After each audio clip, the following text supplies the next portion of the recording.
Visi untuk transportasi perkotaan di Indonesia. Laju pertumbuhan penduduk perkotaan di Indonesia mencapai hingga 4,4% per tahun, sehingga pada tahun 2025 jumlah penduduk di wilayah perkotaan diproyeksikan sebesar 60%. Fakta lain menunjukkan bahwa pertumbuhan kendaraan bermotor juga cukup tinggi, khususnya di wilayah perkotaan. Sedangkan di sisi lain, penambahan luas jalan di wilayah perkotaan akan sangat sulit dilakukan dan bukan merupakan solusi yang tepat. Oleh karena itu, tuntutan atas perubahan arah pengembangan transportasi perkotaan harus dijawab dengan sistem transportasi massal perkotaan yang berkelanjutan dan mengutamakan pergerakan manusia, bukan kendaraan pribadi.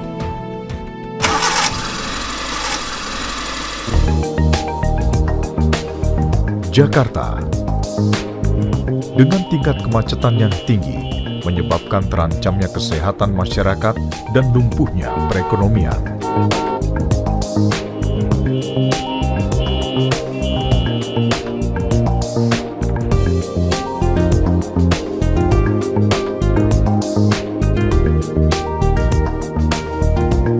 Dengan kondisi angkutan umum yang buruk dan tidak handal, kurangnya integrasi antar moda, kenyamanan dan keamanan membuat masyarakat enggan berpindah dari kendaraan pribadi ke moda angkutan umum.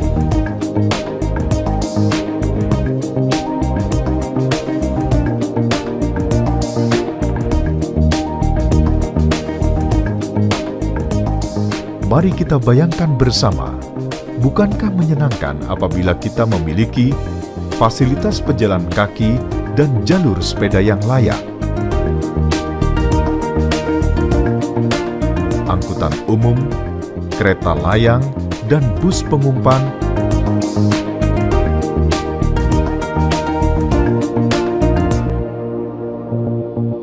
ruang terbuka hijau bagi masyarakat untuk bertemu kerabat, berkomunikasi, duduk, bermain, dan berjalan,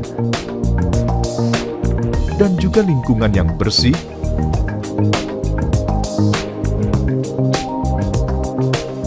kita harus berhenti membiarkan kendaraan pribadi memasuki kota. Ini merupakan tuntutan atas penantian akan bentuk ideal mobilitas perkotaan yang seharusnya hanya membutuhkan sistem jaringan operasional angkutan umum multimoda ditambah dengan fasilitas pendukung untuk mobilitas kendaraan tidak bermotor, seperti pejalan kaki dan pengguna sepeda. Menetapkan batas perkotaan agar sebaran pengembangannya tidak melebihi batas, di mana daerah tepian kota terhubung langsung dengan jalur hijau. Di masa mendatang, mobil dan motor di Indonesia hanya akan digunakan di daerah tertentu untuk perjalanan jarak jauh di luar kota, menghubungkan daerah pedesaan ke perbatasan kota, serta ke daerah tepian kota yang tingkat kepadatannya lebih rendah. Semua stasiun di tepian kota dilengkapi dengan fasilitas Park and Ride, di mana tiket parkir sudah terintegrasi dengan tiket angkutan umum. Berjalan kaki sebagai prinsip dasar mobilitas perkotaan diberikan prioritas berupa fasilitas yang dikembangkan untuk memberikan kemudahan akses ke bus pengumpan, BRT, dan stasiun MRT. Berjalan juga merupakan pilihan moda untuk jangkauan jarak dekat di perkotaan yang ramah lingkungan. Semakin padat sebuah kota dibangun, semakin banyak fasilitas yang dapat dicapai dengan berjalan kaki, sehingga kota kita menjadi kota yang paling layak huni. Tata guna lahan dan penempatan bangunan mengikuti konsep pengembangan kawasan berorientasi transit dengan konektivitas antar stasiun, merupakan bagian yang tidak terpisahkan dari struktur perkotaan yang padat. Megastruktur dalam perkotaan dengan konsep multiguna terhubung dengan setiap bangunan di sekitarnya oleh jalan setapak sebidang ataupun layang yang terlindungi, disertai ruang semi publik di dalam dan di sekitarnya, di mana angkutan umum dapat langsung terhubung. Dengan jaringan BRT yang luas, dikombinasikan dengan jaringan kereta layang dan akses yang mudah untuk berjalan kaki dan bersepeda ke stasiun seperti di kota-kota besar, permintaan akan mobilitas dapat dipenuhi.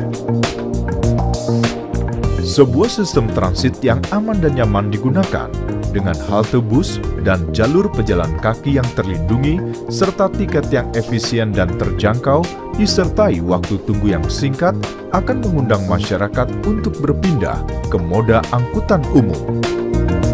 Bus pengumpan dalam skala yang lebih kecil, angkot yang tertata, becak dan taksi listrik menghasilkan konektivitas yang handal dalam hierarki angkutan umum perkotaan.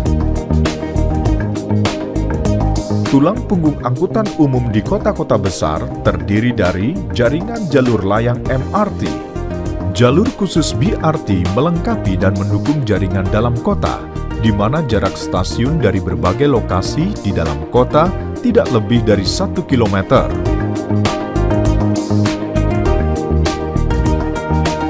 Berjalan dan bersepeda adalah cara yang paling efisien dan efektif untuk mencapai tujuan transportasi berkelanjutan yang ramah lingkungan dan rendah emisi. Jaringan sepeda dan pejalan kaki menyediakan pilihan untuk perjalanan jarak dekat dan akses transportasi lainnya dengan mudah. Kota-kota di Indonesia didukung untuk menjadi ramah bagi pejalan kaki. Peningkatan fasilitas pejalan kaki akan mendorong berjalan kaki sebagai moda transportasi utama dan mendorong perpindahan dari kendaraan pribadi ke moda lainnya serta mengurangi kemacetan lalu lintas, emisi gas rumah kaca, polusi udara, kebisingan, konsumsi energi, beban biaya untuk transportasi, dan meningkatkan kesehatan masyarakat, komunikasi antar penduduk, daya tarik untuk fasilitas rekreasi dan wisata, peluang bisnis di sekitar, keselamatan, kualitas kehidupan secara umum.